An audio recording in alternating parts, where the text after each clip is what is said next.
Guys, come on. This is just embarrassing. Excuse me. You look gorgeous. Hold on, hold on. Right here, right here. No, come towards me. No, come towards me. No, just walk towards me. Can I just get a shot of you walking towards me? I'm asking you not to. Wasted earlier in the month. How drunk were you? Amanda, how good Did you party too much, or what's the deal, Amanda? I like your pink hair. Amanda, is that a wig? Amanda. Guys, just give her some space. Nothing happened. Watch the table. Please move. Please. What do you want people to know about everything that's happening? Amanda, you feeling okay? How do you feel today? We noticed you have a new wig. Can't touch me. No touch me, please. No touch. Nobody's touching me.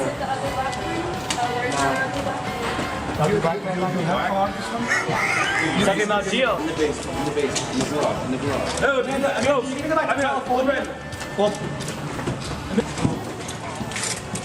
Okay, Amanda, yeah, we already seen your face, Amanda. I think you changed your hair color, but we know. Why do you hide all the time, Amanda? Why don't you show your beautiful face, Amanda? You have a beautiful face, Amanda. You should show it sometimes. Yeah, seriously. You're a beautiful young girl. You shouldn't hide your face. Amanda Bynes was an exceptionally successful child actress who went on to become a teen icon in the early 2000s after hosting her own show on Nickelodeon called The Amanda Show between 1999 and 2002. Hey, it's Amanda! Yeah!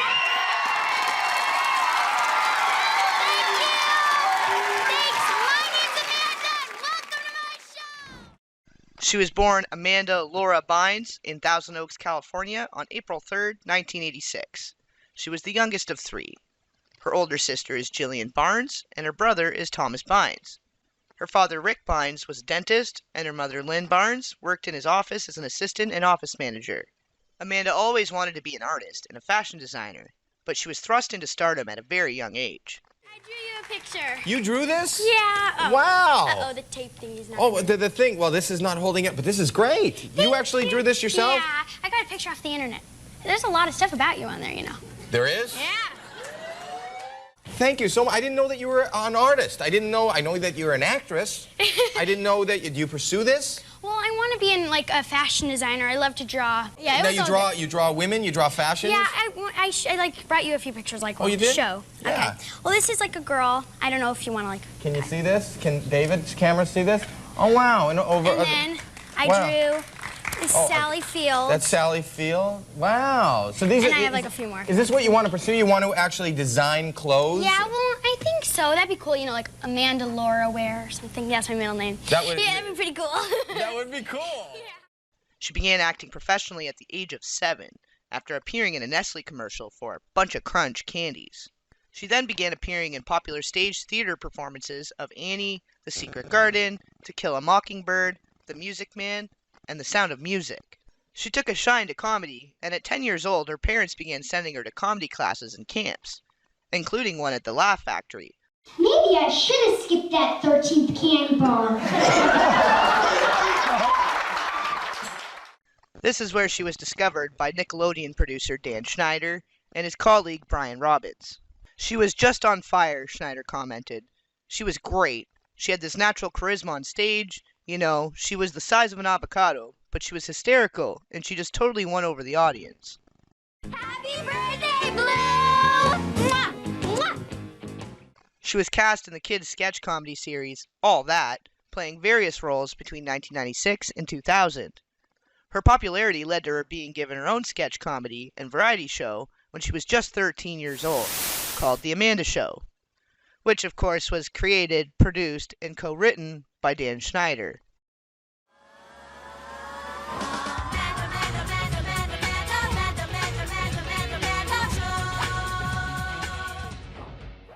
The first time I got the script, it said The Amanda Show on it, she recalled. I thought they were kidding. I'm still little Amanda, and to be getting my own show, it's like, oh my gosh. In 2003, she began appearing at many charity functions, and she went on to raise funds for the economically disadvantaged and homeless people. As Amanda got older, and the popularity of The Amanda Show faded, Schneider wrote and produced Amanda a new show to appear in called What I Like About You, which aired between 2002 and 2006. I've really grown up. When I left for Paris, I was just a kid. You mean in June? I don't think you're taking me seriously.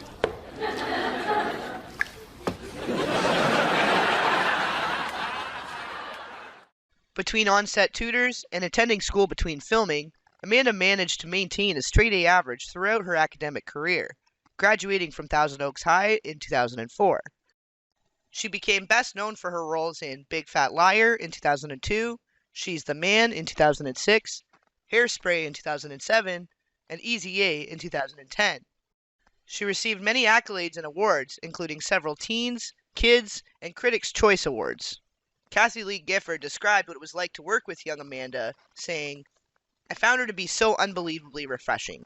She's so talented, so funny. Working with her, I felt like it was what Lucille Ball must have been like early on. She was that good." I'm a huge fan of Amanda's personally. She's an extraordinary young woman with an amazing talent, and we're having a ball together. At least I am. You'd have to ask her.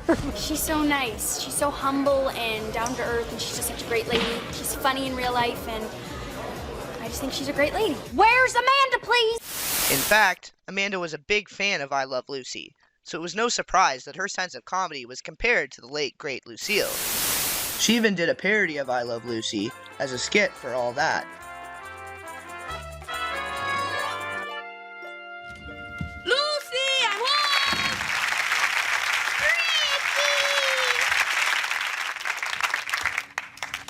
Lucy, you bought the new hat. Yes, doesn't it look smart? Ay, me haces tan enojado, te quiero meter queso en la nariz. If I told you once, I told you 1,000 times. No more new hats. But Ricky, I saw it in the window at Gimbel's and I just had to have it. Lucy, we simply cannot afford it. Now you just have to take it back. But Ricky! Take it back. No, I won't do it. Fine. I'll take it back.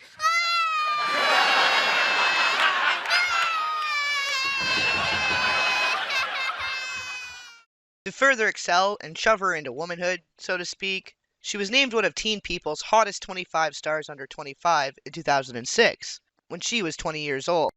In 2007, she created her own fashion line called Dear. Unfortunately, the line was unsuccessful, and the company she was working with, called Steve & Barry, went bankrupt. Around this time, she also read an article about how women use Adderall to lose weight, and soon began taking it. I read an article in a magazine that called Adderall the new skinny pill, and they were talking about how women were taking it to stay thin. I was like, well, I have to get my hands on that. Bynes goes on to say how easily she was able to get a prescription after going to a psychiatrist and faking the symptoms of ADD. It was all downhill from there. If you've ever seen the movie Requiem for a Dream, you would know how quickly and easily these diet pill trends can get out of control. It had been announced that Bynes would appear in a Hairspray sequel, but the project was cancelled. She then began taking legal action against her parents in an attempt to be emancipated, during which time she was staying at the home of Dan Schneider and his wife Lillian.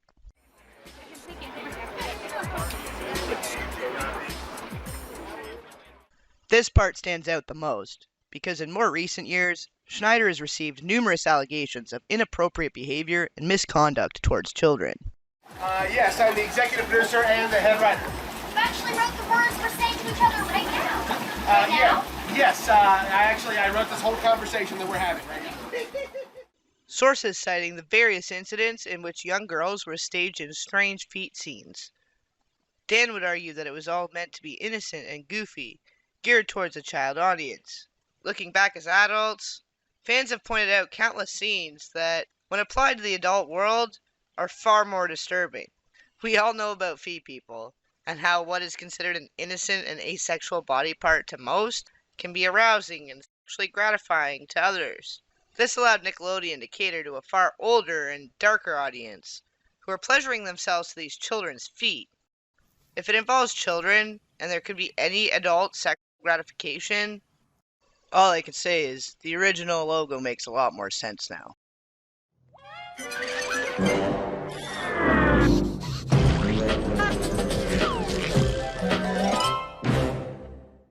How disconnected we are as a majority from the reality of society.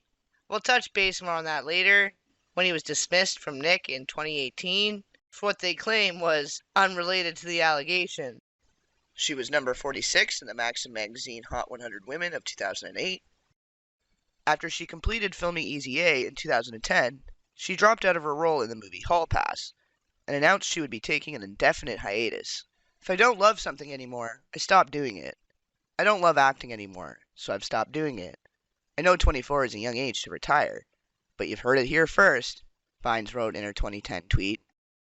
She later admitted in an interview, "When I was doing Hall Pass, I remember being in the trailer and I used to chew the Adderall tablets because I thought they made me more high that way. I remember chewing on a bunch of them and literally being scatterbrained and not being able to focus on my lines or memorize them for that matter. I remember seeing my image on the screen and literally tripping out, thinking my arm looked so fat because it was in the foreground or whatever, and I remember rushing off set thinking, oh my god, I look so bad." She noted a similar experience while filming Easy A.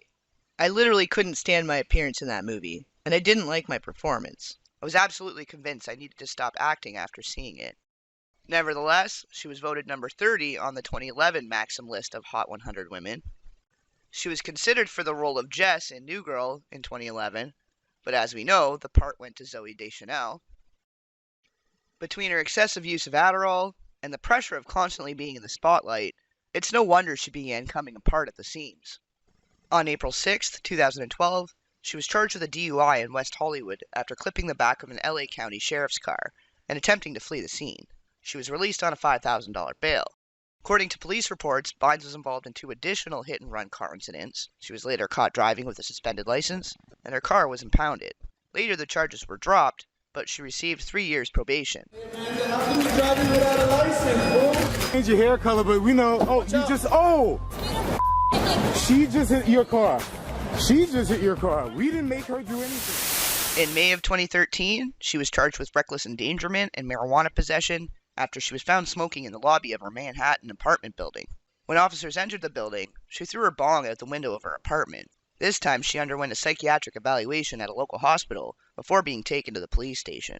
Her case was later dismissed in June 2014. What on earth is wrong with this young lady? That's the question a whole bunch of people are asking tonight as they watch the train wreck that is former child star Amanda Bynes.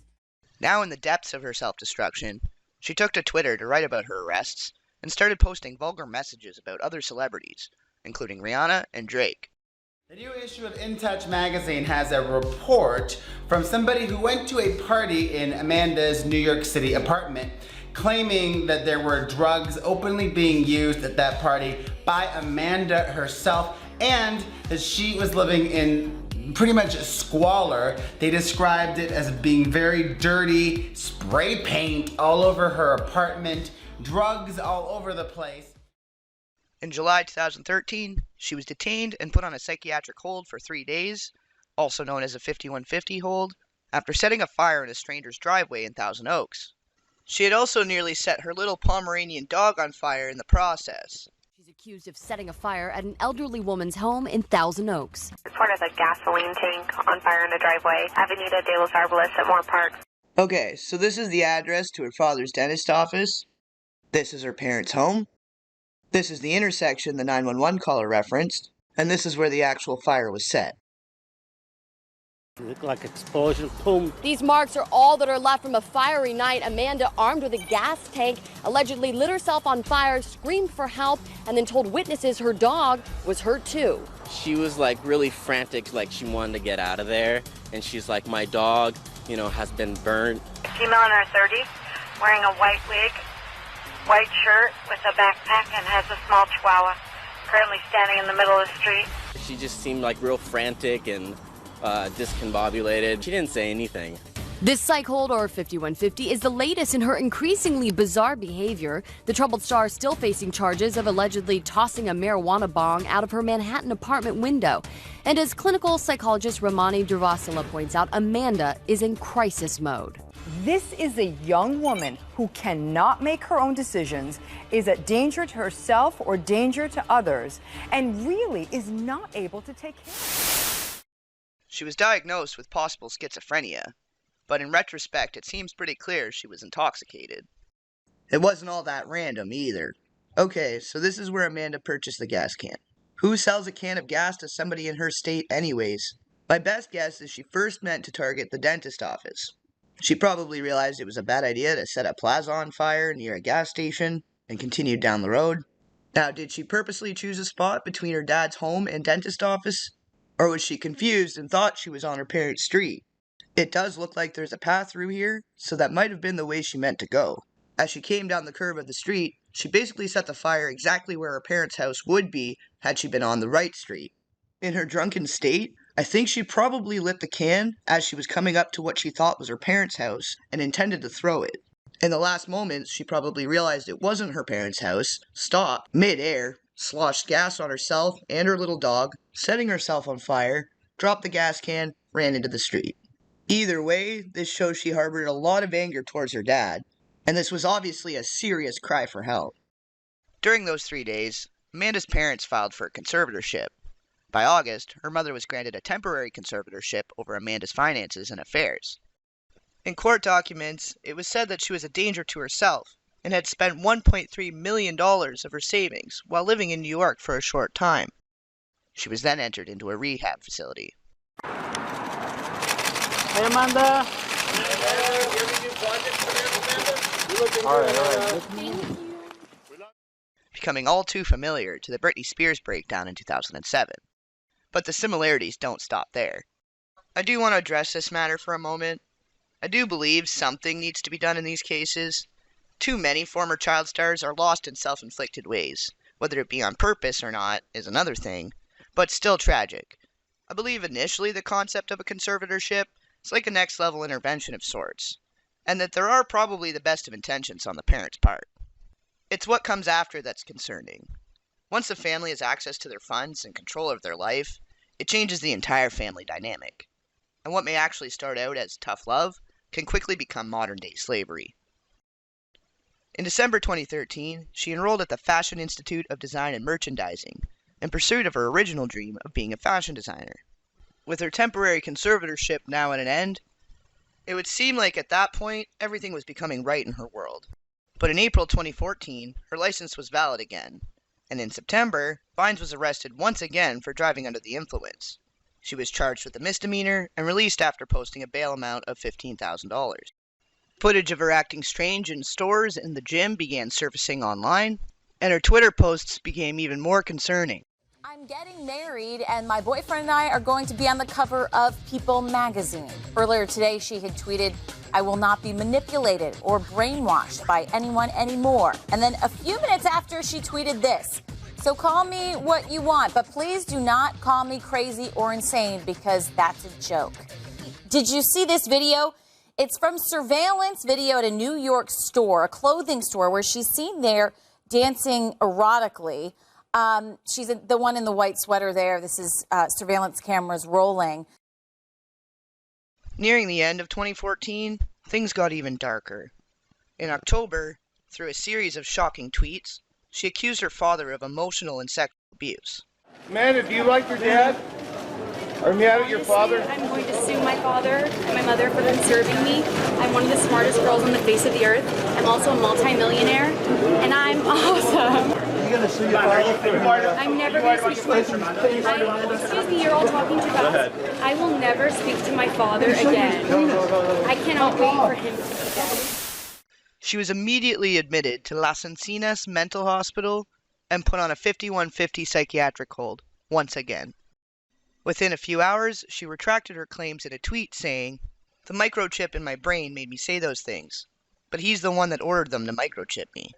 Whether Amanda had possession of her phone at this point or not is questionable. It was a lot more beneficial for those handling her, for the public to believe she had lost her mind in a drug-induced psychosis. There are 2 other men that closely resemble her father that have stayed at Amanda's parents' home on 190 Venus Street in Thousand Oaks. Her brother Thomas, and a close family friend and associate of the Bynes family named Jay Gilbert. I am definitely leaning away from the brother having abused Amanda. He and her older sister were much older than her and had already left the nest when Amanda was very small, or before she was even born, and it just seems far less likely in general. I discovered Jay when looking into the background and criminal history of Amanda and her family, which also shows associates of each individual. There is some weird stuff going on there with different real estate transactions.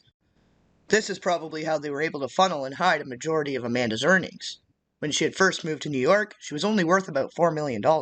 So where else did all her money go, after doing all those movies? I did see some homes that were purchased for cash by the Rick and Lynn Bynes Family Trust, one in which Amanda's brother currently resides. No wonder she went on a spree, finally able to spend the money she earned when she got to be on her own in New York, after having turned 21, was likely when she gained access to it. It comes as no surprise when parents of child stars have taken advantage of them, and have taken it upon themselves to not only enrich their own lives, but also the lives of their friends and family, long before the child can even access it or make any investment decisions. This is an age-old problem, and the lesser of many evils regarding parents in the industry if we're being real. We could dig through this side of things all day, but we don't have that kind of time. It's safe to assume that Jay is a long-term family friend, because there are records of him not only living at the Bynes residence, but he and her father do other industry-related business together. Rick even allowed Jay to register a corporation at the address on Venus Street, among other ties between the two. In the dark, it would be extremely difficult to tell these two men apart. Now, whether or not her dad had any involvement, knowledge, or some other kind of awareness and continued to do business with this man, only Amanda can really sort that out through specialized therapy. If she was in fact sexually abused by her father, or what I'm thinking is this Jay guy, but whom she believes to be her father. No matter how you cut it, this would cause some severe psychological damage. After her release, she posted these tweets. Sam Lutfi, where have we heard that before? What's going on, Sam? Tell us something. We haven't seen you in ages. Come on. Hey, Sam, does the Spears family still owe you money? No comment. Have you talked to Brittany? Amanda Bynes. Amanda Bynes is doing better than she's ever done. Is that thanks to you? Come on, guys. Have you spoken to Brittany at all? Amanda Bynes. Okay, what are you up to? What are you up to now? Tell us something. We have to take a moment to unpack this, because obviously Amanda was already facing the trauma from all the negatives that come along with child fame. Name something comparable to the pop culture phenomenon of child stardom.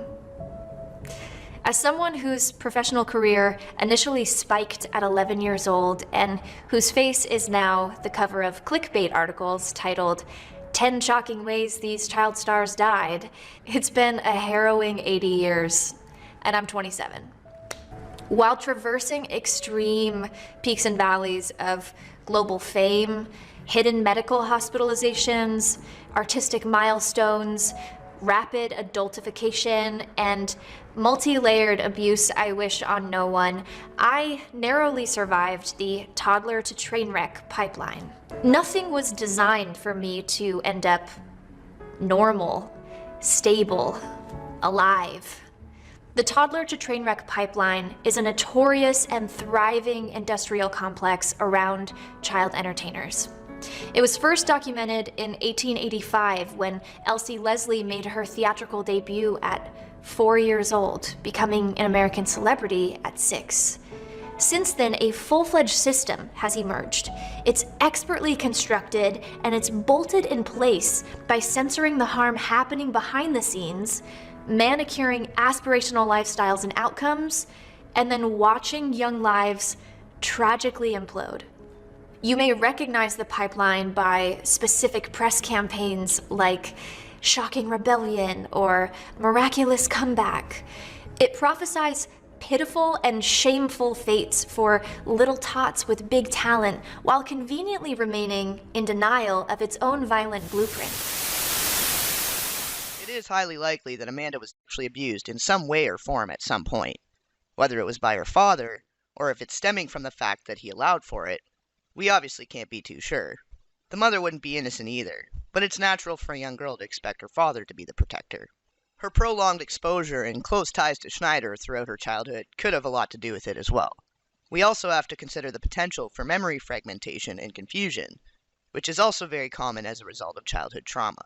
Her psychiatric stay lasted about 2.5 weeks, during which her parents had her conservatorship extended, and Amanda announced a diagnosis of bipolar. Seems more like the early onset of some kind of dissociative disorder, which is very commonly misdiagnosed as schizophrenia, bipolar, or borderline personality disorder. That, which is commonly tied with the comorbidity of anxiety and/or depression, makes it all the more difficult for a physician to decipher what's actually going on. Her mother, Lynn, had the conservatorship reinstated on October 22, 2014. After Amanda was released, she actively avoided her parents in the confines of the conservatorship. It was rumored that she was homeless, staying over at friends' places, and supposedly she was seen crashing on a couch in a mall.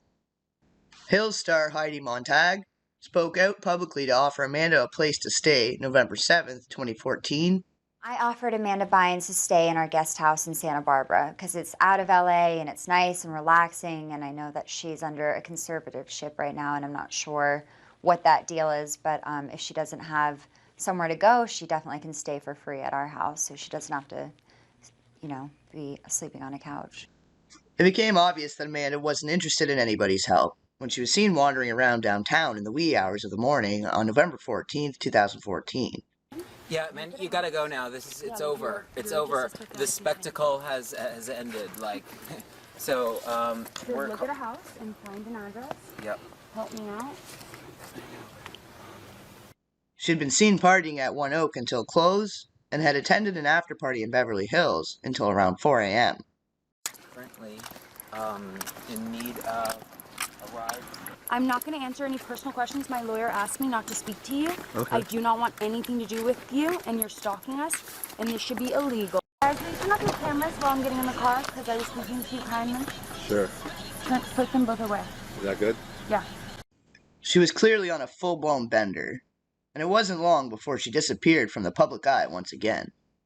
She finally resurfaced, and it appeared Amanda was back on track as she continued to establish herself in the world of fashion between 2015 and 2016. Project Runway alumni were praising her designs and fashion sense, and she seemed to be keeping herself out of trouble. She was seen at various fashion events throughout the summer of 2015 with her friend and fashion colleague Michael Costello. Costello was best known for dressing Beyoncé in 2014 for the 56th Annual Grammy Awards. Nearing the end of 2015, she re-enrolled to FITM. She got her own apartment, and everything was running smoothly again.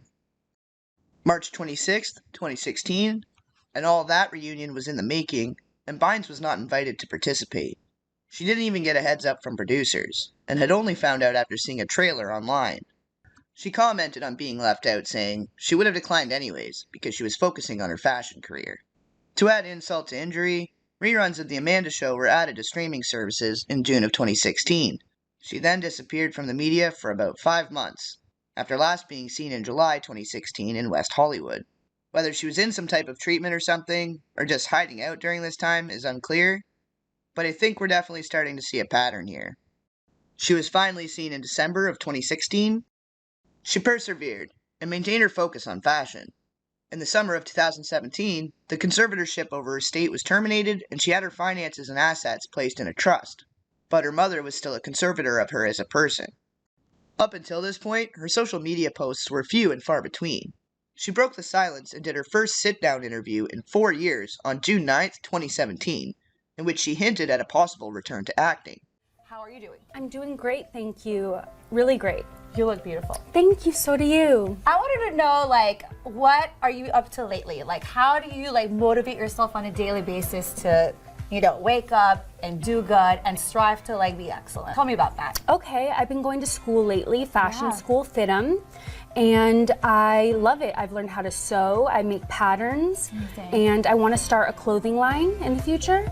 So FITM has been helping me with that. Other than that, I hike, I go spinning, take spinning classes, and I feed the homeless, and that's been really interesting. I do miss acting, and I actually have something surprising to tell you. I'm going to start acting again. Yes! Yes! The interview is strangely robotic, and it really makes you wonder what kind of cocktail of medications they have her taking at that point. In August of 2018, paperwork was filed, and Amanda's conservatorship was extended until August of 2020. This came at the heels of Dan Schneider's official exit from Nickelodeon, March 26, 2018. With the Me Too movement in full swing, more stars and other colleagues started coming forward with reports of his anger issues, inappropriate behavior towards minors, and his well-documented obsession with their feet. He was given a $7 million severance package, and it was reported that it was a natural departure. With no evidence or reports of actual sexual interference or abuse, there was no real investigation, and no actual consequences as a result. In an interview with Paper Mag, November 26, 2018, She claimed to have experimented with various street substances, but that she'd used Adderall the most, admitting that she really got into her drug usage and that it became a really dark, sad world for her. That she was just stuck at home, getting high, watching TV, and tweeting. I started smoking marijuana when I was 16. Even though everyone thought I was the good girl, I did smoke marijuana from that point on. I didn't get addicted, and I wasn't abusing it, and I wasn't going out and partying and making a fool of myself. Yet. She also publicly apologized for her activity on Twitter during that time, saying she felt ashamed and embarrassed, and said, "I can't turn back time, but if I could, I would. And I'm so sorry to whoever I hurt and whoever I lied about, because it truly eats away at me. It makes me feel so horrible and sick to my stomach and sad. Everything I worked my whole life to achieve, kind of ruined it all through Twitter." The re-entry into the public eye certainly seemed a lot less like it was of Amanda's own accord when she relapsed shortly after, adding even more doubt to the validity of her interviews in the last few years. In relation to her return to acting, she entered rehab March 2019, and after completing a 6-month program, she was then moved to a sober living facility September 26, 2019. Throughout all of this, she was still attending fashion school, and she received her Associates of Art degree in Merchandise and Product Development in 2018, and graduated June 24, 2019. She left the sober living facility on December 12, 2019, and soon after she was posting to Instagram showing off a nose ring and a face tattoo. It also came to light that she was involved with an unknown man. His identity was later revealed as Paul Michael, whom she had met at an Alcoholics Anonymous meeting. On February 14, 2020, she announced her engagement to Paul. Hey everyone, this is Paul, my fiance. What's up? I'm so lucky. As you can see, he's dropped like gorgeous. And he's also the best person on the face of the earth, but I just wanted to post a video to say I'm sorry to everyone whom I called ugly on Twitter. I was feeling so ugly at the time, and it was really hard for me to express myself at the time because I was so drugged out. And now I've remained sober for over a year. Same with Paul. And I just want to let you know that I love you guys, and I'm so happy now. I feel like I got what's mine, and that is Paul. However, the conservatorship gave her mother the ability to deny her that right, and vetoed the engagement. This created a stir in the media, speculating they had split. Although they had remained a couple, they were just no longer engaged. I kind of agree with her parents' decision here.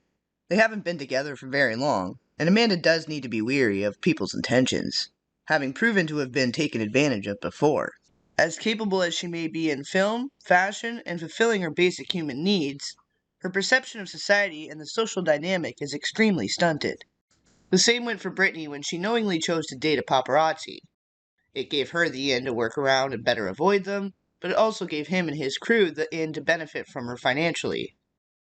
Amanda should really be taking more time to focus on her own self-growth, and not be trying to attach herself so quickly to another when she is so vulnerable, and trying to find her turning point. Sup Instagram, just wanted to say hi to all of my followers. I really wanted to say I appreciate you guys so much for supporting me.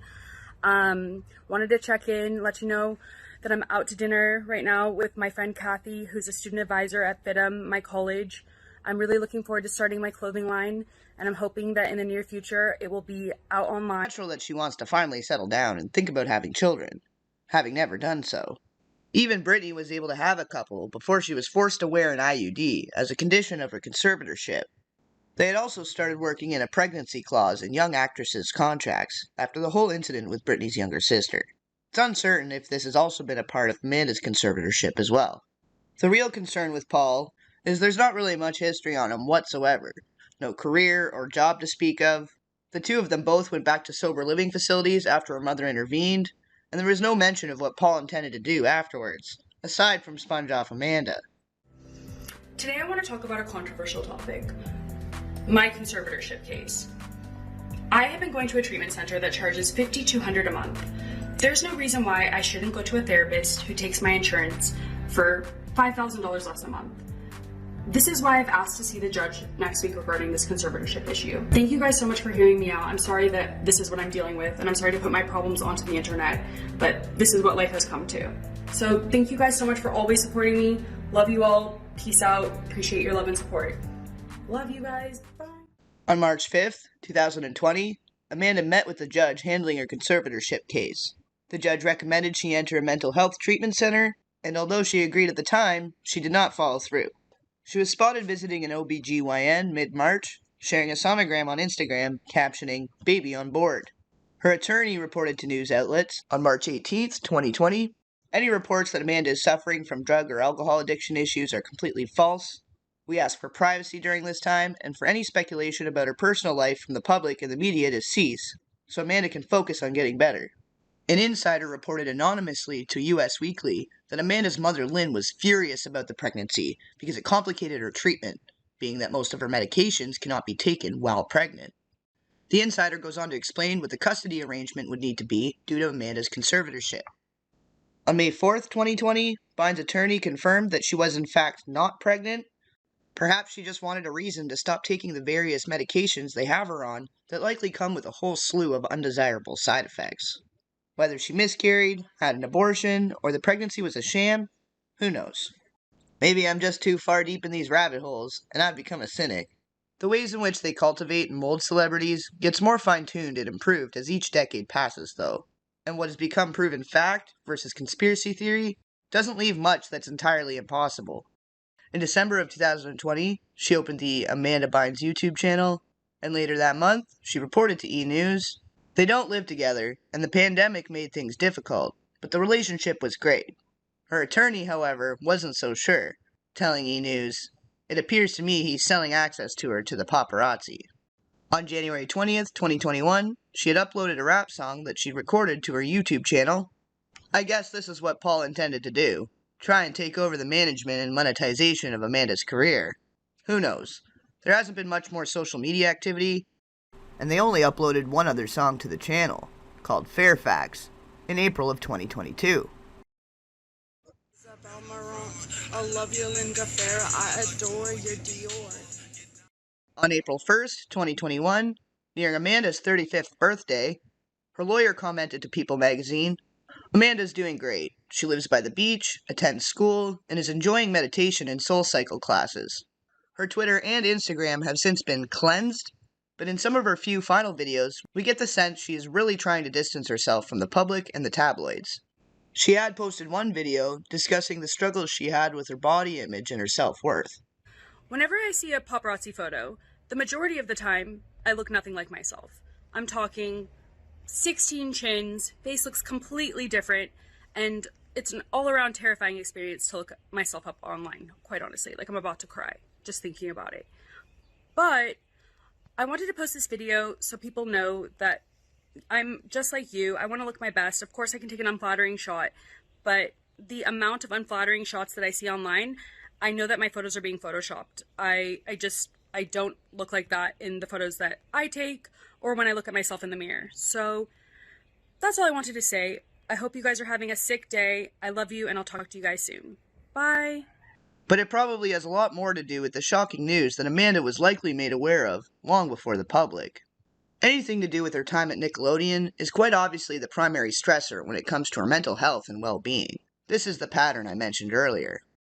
On June 23rd, 2021, 34-year-old Drake Bell, who Amanda had worked closely with throughout her childhood, was in court facing charges of child endangerment and providing harmful material to a minor, after engaging in an online relationship with a 15-year-old girl, exchanging texts and photos of a sexual nature, and then meeting up with her at a concert. My understanding, there's been a plea agreement reached where the defendant will plead guilty to count 1, attempted endangering children, a felony of the 4th degree. He will plead guilty to count 2, disseminating matter harmful to juveniles, misdemeanor of the 1st degree. Mr. Bell, how old are you? Currently 34. How far did you go in school? GED. Are you presently under the influence of drugs, alcohol, or medication? No, sir. No, Your Honor. Are you undergoing psychiatric treatment? I mean, I've seen a psychologist. I don't know if that's psychiatric treatment. Okay. I wouldn't make an answer to that, sorry. Okay. You understand what we're doing here this afternoon, is that correct? I do, Your Honor. Very good. Do you understand if you plead guilty, that is an admission by you that you did these crimes? Yes, Your Honor. Having said that, how do you plead to count 1? Attempted endangering children, felony of the 4th degree. Guilty. How do you plead to count 2, disseminating matter harmful to juveniles, first-degree misdemeanor? Guilty. Let the record reflect defendant has pled guilty. The court accepts that plea. Find it was made knowingly, voluntarily, and intelligently. That same month, on June 29th, 2021, another child star from the same era was also in court facing similar charges. 27-year-old Kyle Massey from the Disney series That's So Raven is being sued for sending explicit images, text, and videos with a 13-year-old girl. It was also announced in June 2021, go figure, that Schneider was starting a new project, after what the media is calling a 3-year hiatus. The show will be meant for an adult audience, and he'll know by the end of July 2021 if the show has been greenlit. He slipped in at the end of the interview that he's also working on another pilot show for kids. Between 2022 and presently in 2023, Amanda's cries for help have been echoed by other former child stars who worked with Dan Schneider. Jeanette McCurdy released her memoir, I'm Glad My Mom Died, in August of 2022, where she exposed her struggles as a child star, with having a mentally ill momager, and of course, working with Schneider. Jeanette, thank you for sharing your story. Someone who comes from a non-perfect family, I think it's really important you give voice to this notion that not everyone's parents are perfect. And in fact, some aren't great people, and that's something you have to grapple with. So thank you for that. But I'm also a big fan of yours from iCarly. So you got your big break in 2007, playing Sam, and you became a child star overnight. You talk about in the book dealing with fame, working on set sometimes with emotionally abusive people, being followed by paparazzi, all while trying to hide that you were personally dealing with depression and this abuse at home.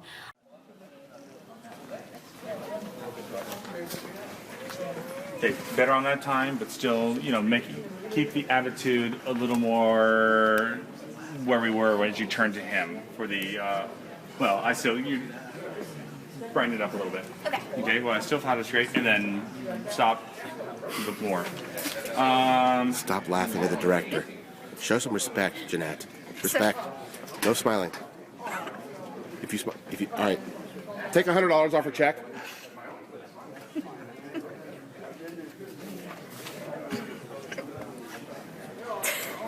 Why are you people all yellow? Why do you look like Simpsons characters? Why do we come out yellow? I play this. Don't stare at me like that. You're scaring me. Sorry. The fans still don't know who you are. They will. Take a look at her, and then you've seen that face before. Here we go. All right. Okay. All right. Here we go. All right. But no, it's just the oh man, but it's that attitude. Oh yeah. I was gonna say, oh man, here we go. All right. I'll do that. Okay. That'd be bad. What's with the boots? Why is Carly I always don't know. wearing I'm always boots? wearing these boots this season. So she can be in combat at any moment. I want to wear boots. What? I'm becoming shorter and shorter by the week. You know what? I think everybody's getting tired of your attitude. Right? I'll buy you some lips. Yeah? Okay.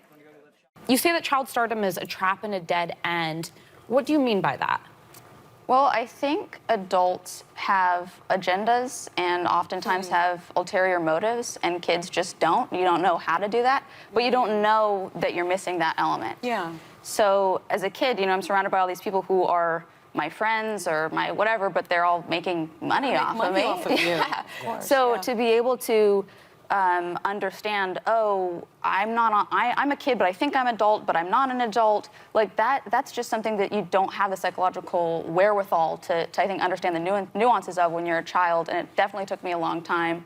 I quit acting kind of to be able to suss through all of that. Is that a word, suss? Yeah, it's a word. Right? Suss through. It's a good word. Okay, parse, suss, there's something in here.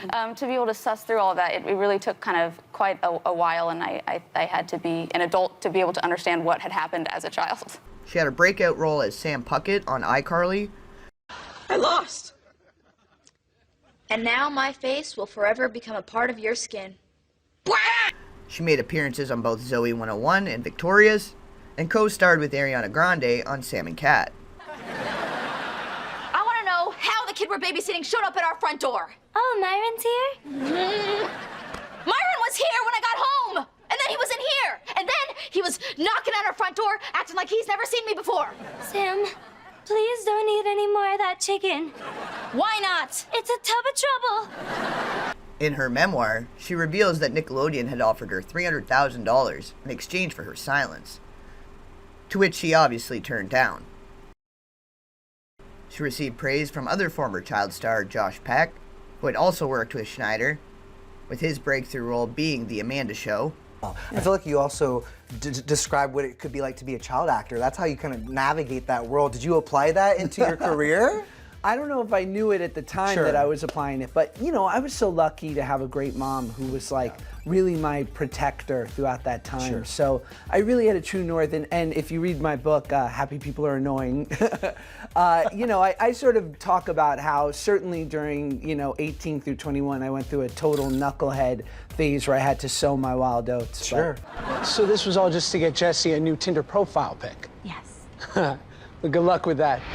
All right, so Josh, you posted support for your friend Jeanette McCurdy this week, which, by the way, so did Nicki Minaj. I don't know if you saw that. No, I didn't know that. Yes, on Queen Radio, she kind of praised Jeanette, saying that a lot of her fans will be inspired by this book, you know, especially the ones that have been writing with her for so long.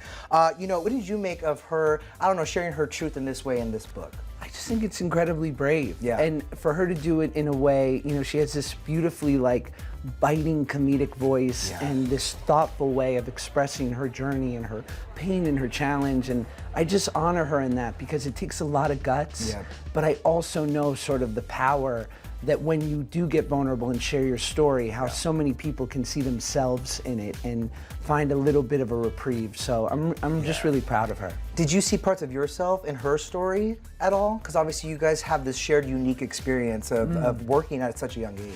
I think so. I mean, to be honest, and what I wrote about in my book was, navigating sort of growing up in the public eye, and that you're not always sort of afforded the opportunity to stumble in a safe way that you would be if you were just having a normal kid experience. So true, yeah. Extra pressure, a lot of other circumstance. So, yeah, I think so. Alexa Nicholas started speaking more openly about her experience working on Zoe 101. So Dan Schneider was the, I guess, the writer-director of that show, and he now has been exposed as being an extremely creepy dude. Extremely. And so I'm curious about your experiences with him on set. Yeah, well, I've been, I guess people could say I've been pretty honest and have said a lot about my experiences on set with him. I never really experienced anything to me. It was more things that I witnessed. And then obviously the wardrobe fitting situation and the goo pop, the green goo pop, and things like that. Okay, okay, so what was the wardrobe situation? He would be in the wardrobe fittings. With all the young girls changing. It was just me. I don't know. Oh, okay. I honestly don't know. Because like wardrobe fittings, you would just be one-on-one with like the wardrobe person and then Dan in this situation. But it was like a small trailer and it would just be like a little curtain. And he would just always be on the other side. Like to the point where I would hear the chair like creaking if he even breathed. Basically when I was on the other side. And now looking back at that, it doesn't seem right because I never experienced that ever again. That was only a Dan experience. Yeah, I can't imagine what valuable input he would have. Did he ever give input on the outfits or was he just sitting there? He would give inputs. No, he would give input. And he would also want the Polaroids. Oh, that's foul. That's foul. Yeah. Yeah, no, he took the Polaroids after. That's a problem. And Yeah, then what it's was pretty you talked about the goo? What about the goo thing? Oh, God, man, this is just, that's how this Business Insider article literally started with what I said about the goo. I don't even think I can say this on YouTube, honestly. But basically, there was an episode where I was supposed to be trying to open this goo pop and I couldn't open it. And then at some point it opens and it lands on Zoe's face.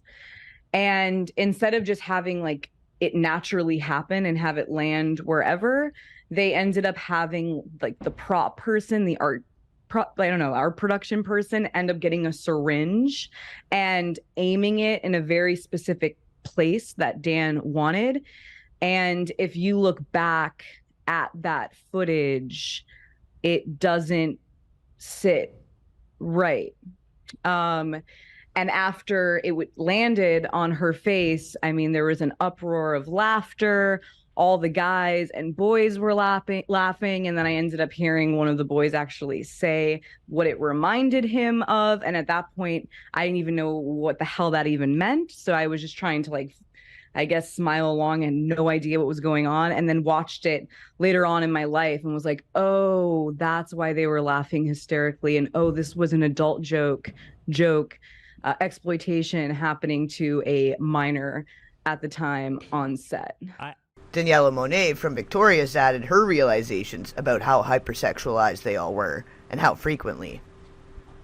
Daniela Monet is the latest former child actor to call out Nickelodeon. Earlier this month, iCarly star Jeanette McCurdy made shocking allegations against the kids' TV network in her memoir, I'm Glad My Mom Died. Now, in an article published August 30th, Daniela, who played Trina Vega on Victorious, tells Business Insider some of the wardrobe on the show was not age appropriate, and that she, quote, wouldn't even wear some of that today as an adult.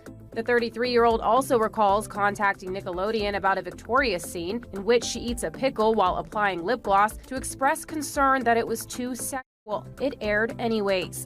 Despite most of the show being, quote, very PC, funny, silly, friendly, chill, she notes sometimes there were questionable moments, adding, do I wish certain things like didn't have to be so sexualized? Yeah, 100%. Meanwhile, Alexa Nicholas, who starred in the first 2 seasons of Zoe 101, detailed to Insider her experience working with Dan Schneider, creator of Zoe 101, Victorious, iCarly, and Drake and Josh. Alexa told the outlet Schneider once screamed at her until she broke down in tears, and that he would often take photos with teenage actresses sitting on his lap. According to the New York Times, in her book, Jeanette writes about being, quote, photographed in a bikini at a wardrobe fitting and being encouraged to drink alcohol by an intimidating figure she simply calls the creator.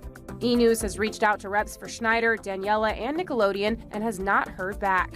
However, Russell Hicks, Nickelodeon's former president of content development and production, stood by Schneider, telling Insider every single thing that Dan ever did on any of his shows was carefully scrutinized and approved.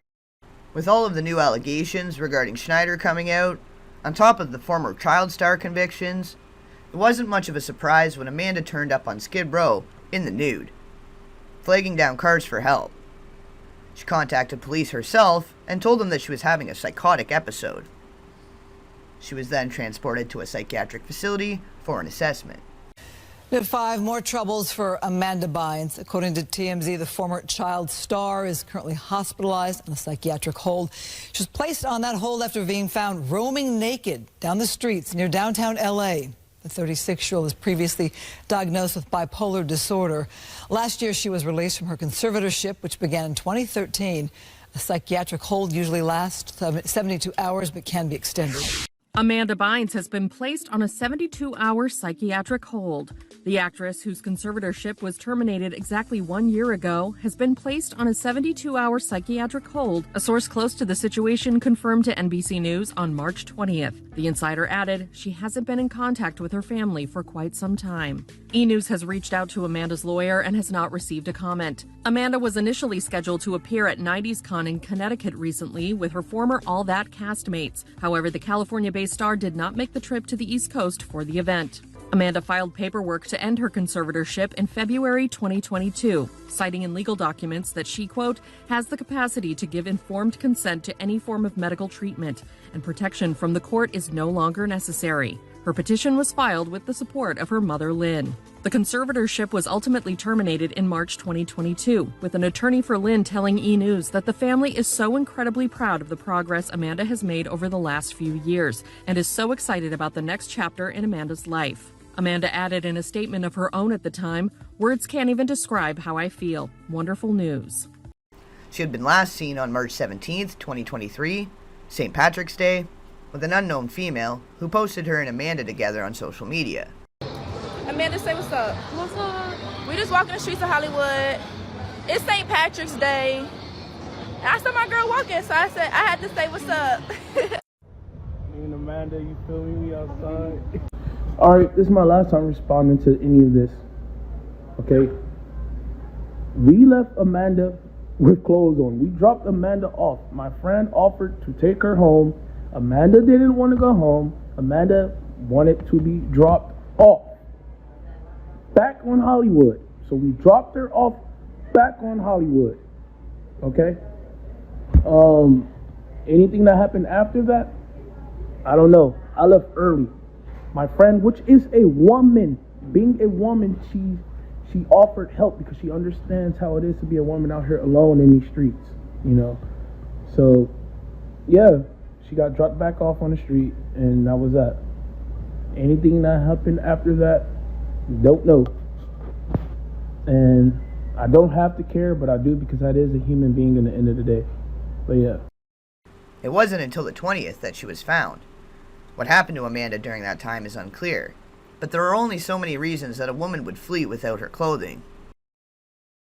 Drake Bell had turned to huffing, and between March and April of 2023, he was caught on camera on a number of occasions, once in his car with his child in the back seat, another time outside of high school, which is most definitely not where he should be.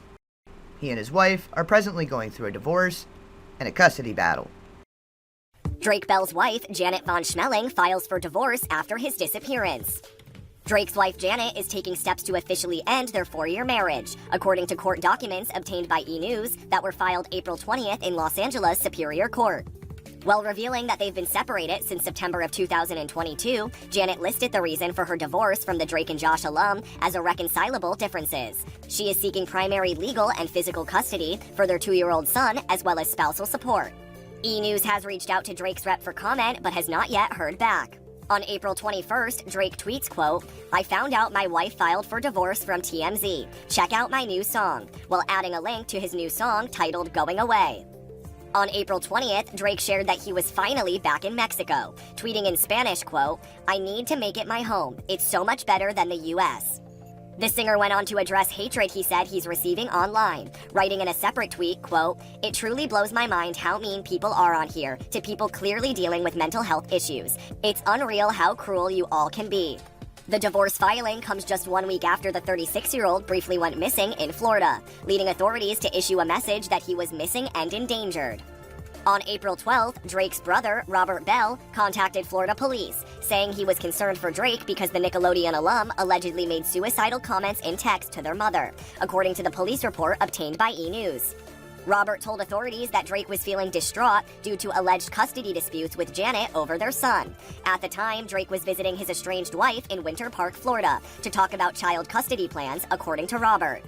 Police then issued a missing persons alert on Facebook on April 13th, saying that the actor had last been seen near Mainland High School in Daytona Beach, Florida, around 9 p.m. the night prior. Drake was found safe hours later on April 13th, per police. The actor seemingly offered an explanation for his mystery disappearance later in the evening, tweeting out, quote, "You leave your phone in the car and don't answer for the night, and this," along with a laughing emoji. Drake and Janet tied the knot in 2018, and Drake announced the birth of their son in 2021, tweeting in Spanish at the time, quote, "I have been married for almost 3 years, and we are blessed to be the parents of a wonderful son. Thank you very much to all my fans around the world for your good wishes."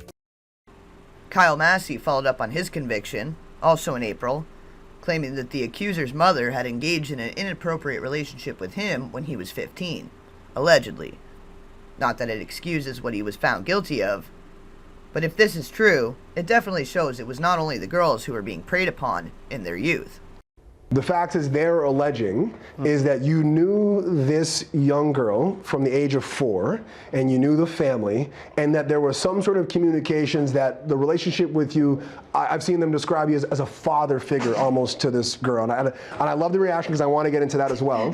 And you were supposed to marshal her through the industry, so to speak. I've even heard allegations that you supposedly said that she can come and live with you from Seattle to LA with you and your girlfriend, and you would help her in this endeavor of trying to become famous.